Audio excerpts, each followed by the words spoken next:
Chemistry के channel में खुशामदीद कहती हूँ। आज का हमारा टॉपिक इंडस्ट्रियल केमिस्ट्री का एक टॉपिक है जिसका नाम है यूरिया इंडस्ट्री। यूरिया इंडस्ट्री को स्टार्ट करते हैं हम उसके इंट्रोडक्शन से। यूरिया एक फर्टिलाइजर है जो यूज होता है फील्ड्स में क्रॉप के लिए। इसमें 46% फिक्स नाइट्रोजन है जो प्लांट्स यूज करते हैं, और इसका एक और फायदा ये है कि ये इजीली सॉल्युबल होता है वाटर में, जिसकी वजह से ये इजी अवेलेबल है प्लांट के लिए।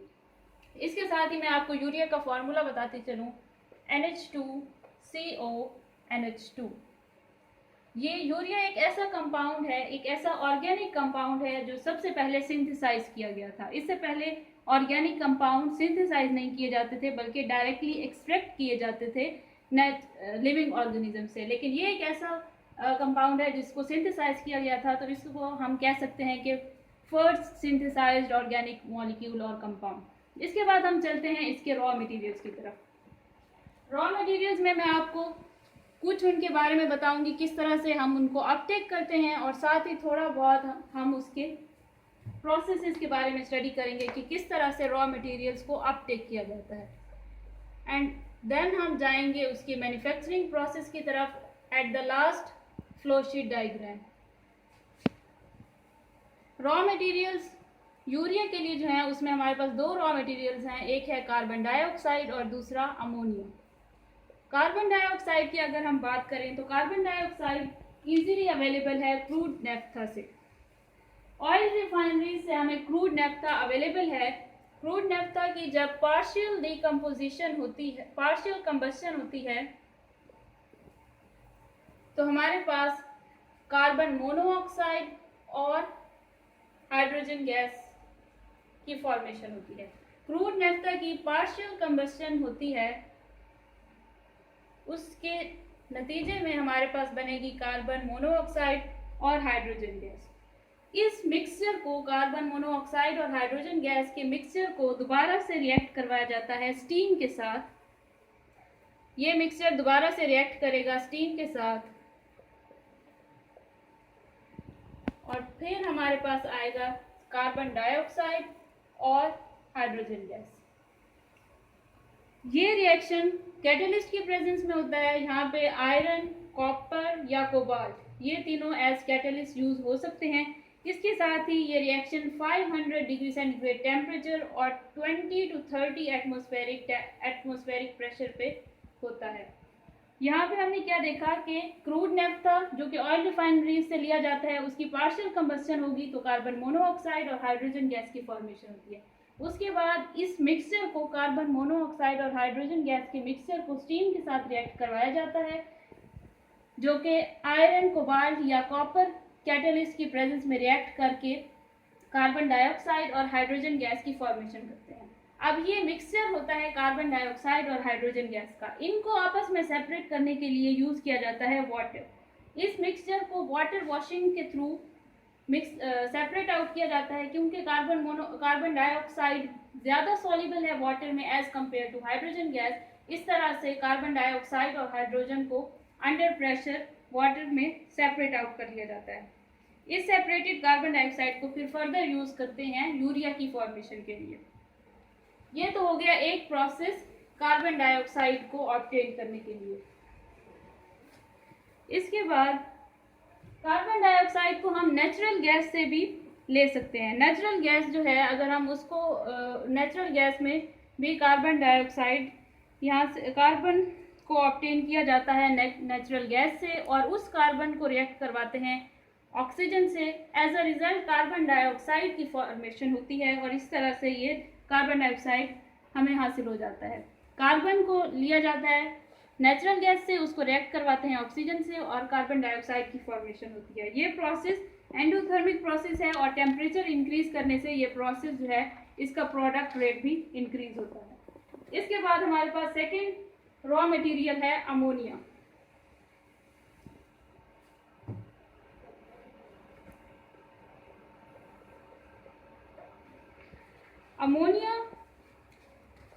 अमोनिया एक ऐसा रॉ मटेरियल है जिसमें नाइट्रोजन और हाइड्रोजन दो कंपोनेंट्स हैं, और नाइट्रोजन और हाइड्रोजन को अगर हम बाय रेशो देखें तो 1:3 के हिसाब से ये दोनों प्रेजेंट है अमोनिया में। अमोनिया के लिहाज से अगर हम इसके रॉ मटेरियल्स देखें तो अमोनिया की प्रिपरेशन के लिए नाइट्रोजन को लिया जाता है एटमॉस्फेयर से नाइट्रोजन को ऑब्टेन करेंगे और साथ ही जो हाइड्रोजन है उसको सेम उसी प्रोसेस से हम लेंगे जो अभी हमने थोड़ी देर पहले डिस्कस किया। उसमें क्या था कि कार्बन मोनोऑक्साइड और हाइड्रोजन के मिक्सचर को हमने रिएक्ट करवाया था स्टीम से और ये वाला रिएक्शन हुआ था आयरन, कॉपर और क्रोमियम की प्रेजेंस में। इसके साथ ही यहाँ पे 20 to 30 एटमॉस्फेरिक प्रेशर है और 500 डिग्री सेंटीग्रेड टेम्परेचर। इस पे जब ये रिएक्शन हुआ था तो कार्बन डाइऑक्साइड की फॉर्मेशन होती है और साथ ही हाइड्रोजन गैस की फॉर्मेशन होती है। ये वाली हाइड्रोजन गैस हम इस मिक्सचर से सेपरेट आउट कर सकते हैं bye washing with water under pressure और ये हाइड्रोजन गैस फिर यूज हो सकती है अमोनिया की फॉर्मेशन के लिए। तो अमोनिया के लिए दो रिएक्टेंट्स हैं, नाइट्रोजन जो एटमॉस्फेयर से आ जाती है, हाइड्रोजन भी यहाँ से हासिल कर ली जाती है, फिर इन दोनों के मिक्सचर से बन जाता है अमोनिया। अमोनिया की प्रिपरेशन के लिए जो प्रोसेस है एक फेमस प्रोसेस है जिसको हम कहते हैं हैबर्स प्रोसेस। अभी हम उसकी थोड़ी सी आउटलाइन देखेंगे। हैबर्स प्रोसेस यूज होता है अमोनिया को मैन्युफैक्चर करने के लिए। फर्स्ट ऑफ ऑल हम इसकी इक्वेशन देख लेते हैं जिसमें नाइट्रोजन रिएक्ट करता है हाइड्रोजन गैस से, एज अ रिजल्ट अमोनिया की प्रोडक्शन होती है। इस रिएक्शन में आयरन एज कैटलिस्ट यूज होता है। 500 डिग्री सेंटीग्रेड टेम्परेचर मेंटेन किया जाता है, 200 atm प्रेशर। डेल्टा एच इस रिएक्शन के लिए डेल्टा एच की वैल्यू है -46 किलो जाउल पर मोल। ये रिएक्शन एक एक्सोथर्मिक रिएक्शन है। इस रिएक्शन में ये हम नाइट्रोजन और हाइड्रोजन 1:3 के हिसाब से आपस में रिएक्ट करते हैं और अमोनिया की फॉर्मेशन होती है। अब हम इस रिएक्शन को डिटेल में देखते हैं।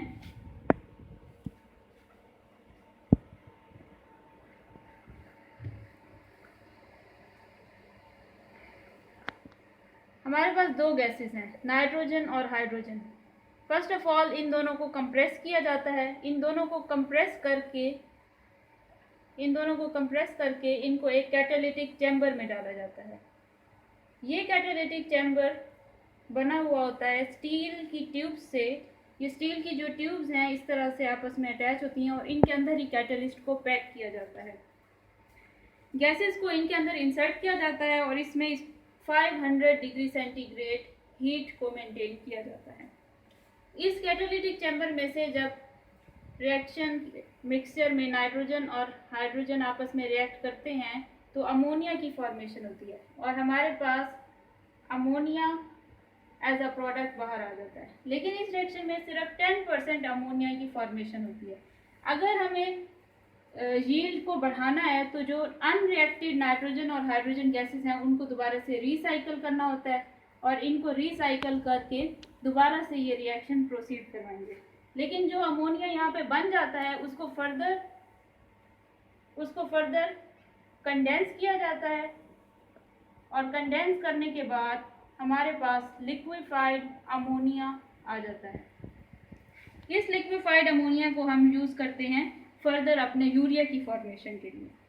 अब इसमें एक और चीज़ कि इस रिएक्शन के लिए अगर हम ले चैटलियर्स प्रिंसिपल फॉलो करें, ले चैटलियर्स प्रिंसिपल के अकॉर्डिंग अगर हम इस रिएक्शन में इसकी यील्ड बढ़ाना चाहते हैं तो हमें हाई प्रेशर और लो टेम्परेचर मेंटेन रखना होगा। अगर हाई प्रेशर और लो टेम्परेचर को मेंटेन रखेंगे तो ये रिएक्शन फास्ट फॉरवर्ड डायरेक्शन में प्रोसीड करेगा।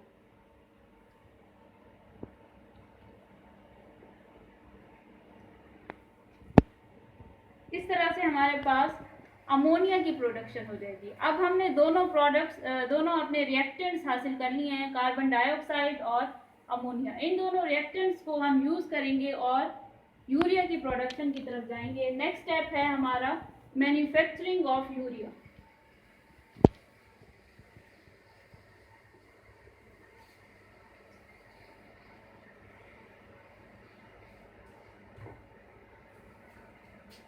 यूरिया की मैन्युफैक्चरिंग प्रोसेस दो स्टेप्स में इसकी मैन्युफैक्चरिंग होती है। फर्स्ट स्टेप में हमारे पास अमोनियम कार्बोनेट की फॉर्मेशन होती है और सेकंड स्टेप में यूरिया की फॉर्मेशन होती है। तो फर्स्ट स्टेप में कार्बन डाइऑक्साइड रिएक्ट करता है अमोनिया के साथ और फॉर्मेशन होती है अमोनियम कार्बोनेट की, NH2COONH4। इस स्टेप में अमोनियम कार्बोनेट, इस स्टेप में कार्बन डाइऑक्साइड और अमोनिया 1:2 के हिसाब से आपस में रिएक्ट करते हैं और अमोनियम कार्बोनेट की फॉर्मेशन होती है। अगर हम इसमें रिएक्शन कंडीशंस देखें तो 180 डिग्री सेंटीग्रेड टेम्परेचर और 14 मेगापास्कल प्रेशर दिया जाता है इस रिएक्शन को प्रोसीड करने के लिए। साथ ही ये रिएक्शन एक एक्सोथर्मिक रिएक्शन है। इसके लिए डेल्टा H की वैल्यू है -155 किलो जूल पर मोल। फर्स्ट स्टेप में जब अमोनियम कार्बोनेट की प्रोडक्शन हो जाती है तो ये ammonium carbonate further next step में डिकम्पोज होता है और यूरिया की फॉर्मेशन होती है। तो नेक्स्ट स्टेप इसके लिए होगा NH2COONH4 gives CnH2CONH2। यहाँ पे हो रही है डिकम्पोजिशन। सेकेंड स्टेप में अमोनियम कार्बोनेट की डिकम्पोजिशन होगी और यूरिया की फॉर्मेशन होगी। ये स्टेप एक एंडोथर्मिक स्टेप है। इसमें डेल्टा H की वैल्यू है 42 किलो जूल पर मोल। अगर हम देखें तो ये दोनों स्टेप्स, इसमें फर्स्ट वन एक्सोथर्मिक है और सेकेंड वन एंडोथर्मिक रिएक्शन है। जो सेकेंड स्टेप है, अगर इसकी सिर्फ इसको देखें तो ये एक रिवर्सिबल रिएक्शन है, मतलब अमोनियम कार्बोनेट फुली 100% कन्वर्ट नहीं होता यूरिया में। इस वजह से हमारे पास 100% यील्ड नहीं आती। इस रिएक्शन के नतीजे में अगर हम देखें carbon dioxide and ammonia conversion rate हमारे पास आएगा 55% यूरिया। 55% यूरिया की यील्ड होगी नॉर्मली। लेकिन अगर हम इस को दोबारा से रिसाइकल करें, इन रिएक्टेंट्स को रिसाइकल करें और दोबारा से रिएक्शन प्रोसीड करवाएं तो ये यील्ड 85% तक इंक्रीज हो सकती है। और इसकी रिसाइकलिंग कैसे हो सकती है? अगर हम टेम्परेचर को इंक्रीज कर दें, क्योंकि ये एक एंडोथर्मिक रिएक्शन है। इसमें टेम्परेचर को इंक्रीज करने से इसकी यील्ड बढ़ेगी, मतलब यूरिया की प्रोडक्शन में इंक्रीज होगी उसकी प्रोडक्शन। अब हम चलते हैं इसकी फ्लो शीट डायग्राम की तरफ। उस फ्लो शीट डायग्राम में हम फर्दर इसको डिटेल में जो पॉइंट्स रह गए हैं उसको देख लेंगे।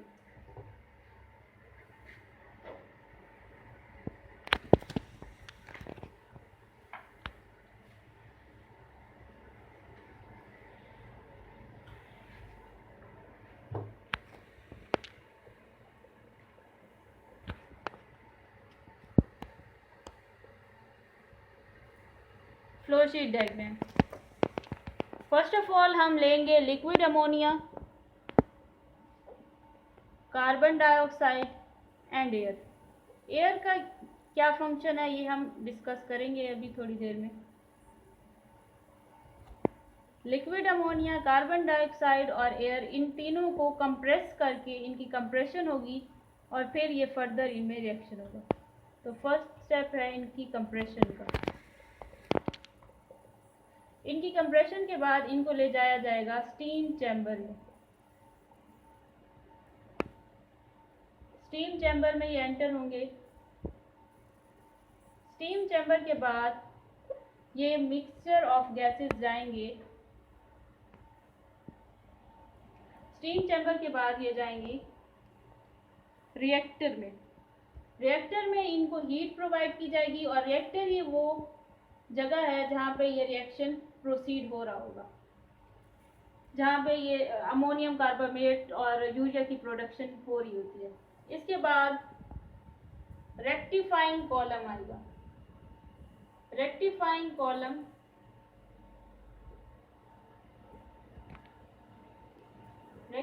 कॉलम वो जगह है जहाँ से रिसाइकलिंग होगी। अब फर्स्ट स्टेप में लिक्विड अमोनिया, कार्बन डाइऑक्साइड आपस में रिएक्ट करेंगे। कंप्रेशन के बाद स्टीम चैम्बर में जाएंगे और यहाँ रिएक्टर में हीट प्रोवाइड की जाएगी और इनका रिएक्शन होगा। अब रेक्टिफाइंग कॉलम में यूरिया भी होगा और रिएक्टेड स्पीशीज भी होंगी। यूरिया जो है वो फर्दर आगे की तरफ प्रोसीड करेगा, आगे की तरफ जाएगा, और जो अनरिएक्टेड रिएक्टेंट्स हैं, अनरिएक्टेड सब्सटेंसेस हैं, उनको रिसाइकल बैक किया जाएगा ताकि वो दोबारा से इस रिएक्टर में जाएं, रिएक्ट करें और फिर आगे की तरफ आएँ। तो रेक्टिफाइंग कॉलम के आगे सिर्फ यूरिया प्रोसीड करेगा। इसमें है हमारे पास स्टीम एवापोरेटर। ये एवापोरेटर इस वजह से यूज़ किए जा रहे हैं कि कोई भी अगर मॉइस्चर है तो उसको रिमूव आउट कर दिया जाए और यूरिया हमारे पास सॉलिड फॉर्म में आ सके।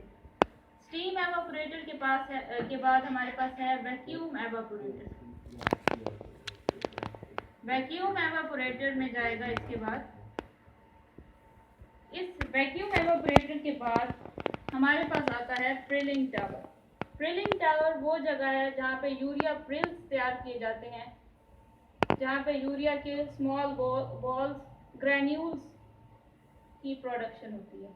प्रिलिंग टावर में ही एक दो और स्टेप हो रहे होते हैं। उसमें ये होता है कि वाटर वेपर्स का रिमूवल होता है।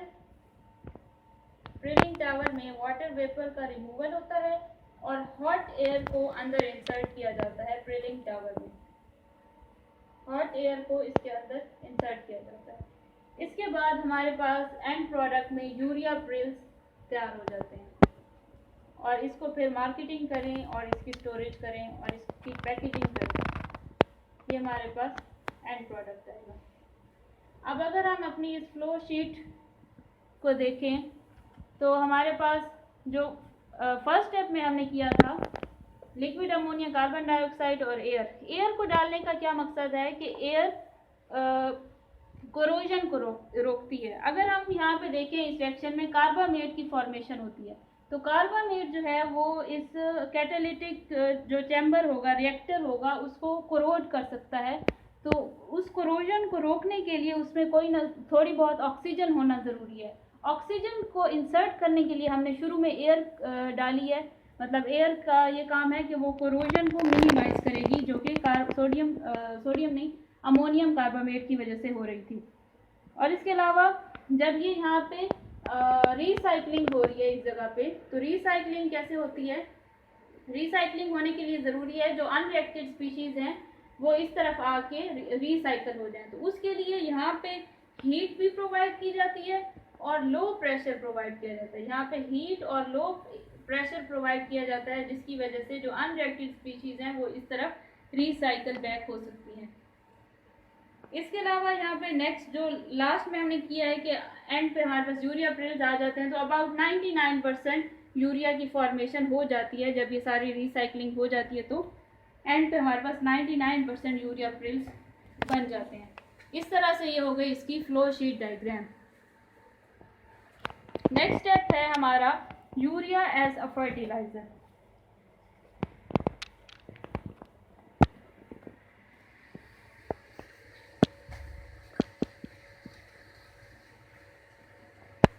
यूरिया एज अ फर्टिलाइजर में हम देखेंगे कि किस तरह से ये अपना रोल प्ले करता है प्लांट बॉडी में।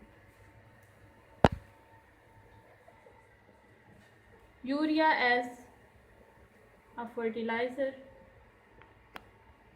इसमें कुछ इसके एडवांटेजेस और कुछ इसके डिसएडवांटेजेस हैं, उसको हम स्टडी करेंगे।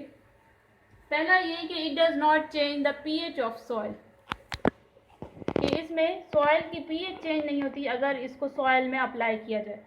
सेकंड इसका ये कि जब भी हम इसको सॉइल में अप्लाई करते हैं प्लांट बॉडी के लिए तो इसकी एसिमिलेशन होती है। एसिमिलेशन मतलब ये प्लांट्स इसको अपटेक करते हैं, और वो कैसे होता है कि अगर हम इसका रिएक्शन देखें NH2CO NH2, जब ये प्लांट बॉडी के अंदर जाएगा, जब हम इसको सॉइल में अप्लाई करेंगे तो इसमें अमोनिया की फॉर्मेशन होती है, साथ ही कार्बन डाइऑक्साइड की फॉर्मेशन होती है। अमोनिया जो है ये तो प्लांट अपने प्लांट बॉडी इनटेक कर लेगी, मतलब प्लांट बॉडी के अंदर चला जाएगा, लेकिन CO2 जो है वो वापस इन्वायरमेंट में रह जाएगा। तो CO2 जो है वो एक ऐसी गैस है जिसका कोई नुकसान नहीं है प्लांट बॉडी को। इस तरह से हम कह सकते हैं कि यूरिया का प्लांट्स को कोई ख़ास नुकसान नहीं है CO2 की फॉर्मेशन।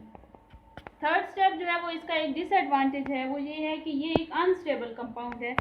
इस वजह से क्योंकि अगर इसको थोड़ा सा लो टेम्परेचर भी हो, लो टेम्परेचर पे भी और थोड़ा सा इसको इवन इन्वायरमेंट मिले कि मॉइस्चर अवेलेबल हो, तो ये कन्वर्ट हो जाता है अमोनिया और CO2 में। तो इस वजह से ये बहुत देर तक इसको स्टोर नहीं किया जा सकता। तो इस वजह से इसका ये एक डिसएडवांटेज है।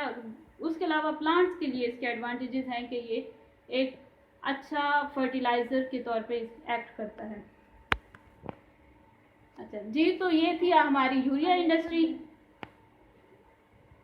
अगर आपको ये वीडियो पसंद आई है तो इस चैनल को लाइक करें और सब्सक्राइब करें।